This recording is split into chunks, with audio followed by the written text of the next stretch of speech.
আমরা আজকে লেখা সুন্দর করে লেখার পদ্ধতি শিখব ইনশাআল্লাহ। মনে করেন লিখলাম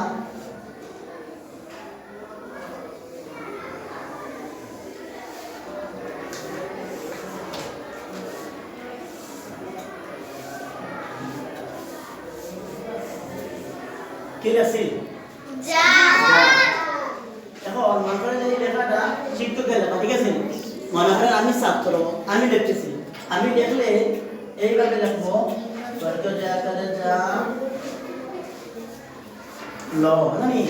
কি লিখছি যা। যখন তৃতীয়বার লিখবো তখন দেখা দেখবো আমি শিক্ষকের লেখা ফলো না করিয়া না দেখিয়া আমি আমার লেখা দেখিয়া লিখতেছি। দেখেন ফেললে তৃতীয়বার যখন লিখবো তখন লিখবো কি ল যা। তো দেখা দেখবো আমি আমার লেখাটা দেখে লিখতেছি। তাইলে বুঝা গেল লেখাটা সুন্দর হইল না। তাইলে আমরা কিভাবে লিখবো, কিভাবে লেখলে লেখাটা কি সুন্দর হবে? মনে করেন এখন লেখা সিস্টেম হচ্ছে এই লেখাটি লিখতে হইলে প্রথমে নিচ থেকে লিখবো। কোথা থেকে?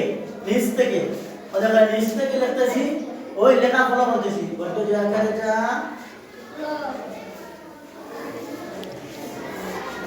লজ্জা ল যা, ঠিক আছে নি? এখন উপরে উঠলাম। উপরে উঠার পরে আবার ওই লেখা দেখি দেখি আমি লিখবো, ঠিক আছে নি? যা ওই লেখা ফলো করতে হবে, ঠিক আছে নি? যা, ঠিক আছে নি? এইভাবে আবার যখন লিখবো ওই লেখা ফলো করে লিখবো। তাইলে আমরা লেখাটা সুন্দর হবে ইনশাআল্লাহ। যদি ওইভাবে কেউ লেখে তাইলে তার লেখাটা কি হবে? সুন্দর হবে ইনশাআল্লাহ।